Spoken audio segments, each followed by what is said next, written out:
The Boko Haram started 2009 when I was the vice president to late Yaradua.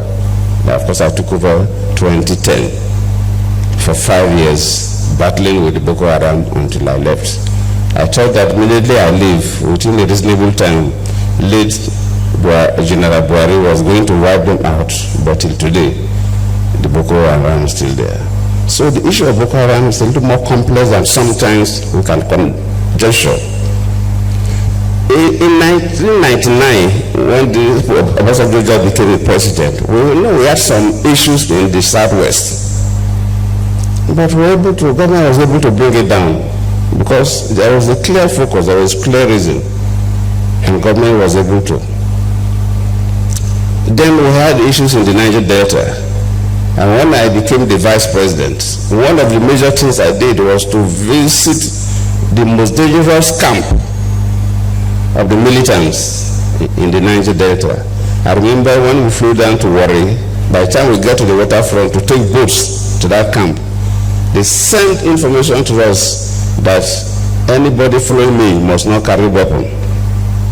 My ADC, my CSO, that nobody should carry a weapon. In fact, the Commissioner of Police of Delta State said, Vice President, no, you will not go there. The State Director of SSS to say, no, I will not go.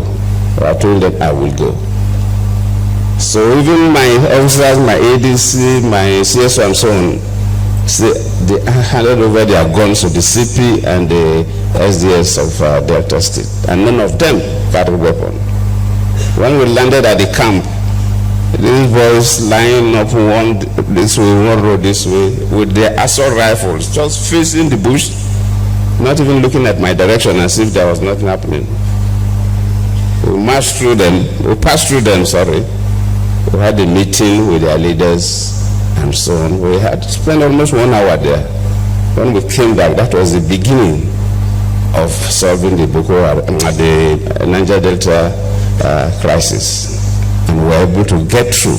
At least now there's reasonable peace in the Niger Delta.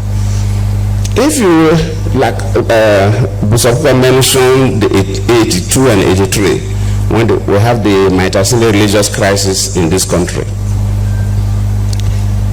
From research, the Maitasile religious crisis, when some of them were arrested and analyzed and interviewed, they came from parts of the Sahel area between Nigeria and outside Nigeria, where we had major droughts within that period, and the river pest disease that wiped out so many cattle, and so many young people from these areas migrated to the cities, Maiduguri and others, and they had no skills and nothing to do, and they were able to be recruited and cause havoc. Luckily, it was a military government then, so when the military intervened, they were able to bring it down because there was a clear reason. A reason of young people who are looking for survival, but they have no skills, and so on and so forth. So if you put all these things together, you begin to say, this Boko Haram, why is it that from 2009 till date, we've not been able to resolve the crisis of Boko Haram? So just like Bishop Kuka tried to raise some fundamental issues,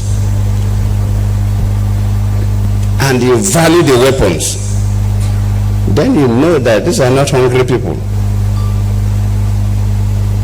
So the soldiers that sometimes capture some of the weapons will see better, but the weapons they use, the ammunitions they use, sometimes they even have more ammunitions than our soldiers. So it doesn't show that they're hungry people. And where are these guns, sophisticated weapons coming from? And we begin to see that the external hands are also involved, especially when I was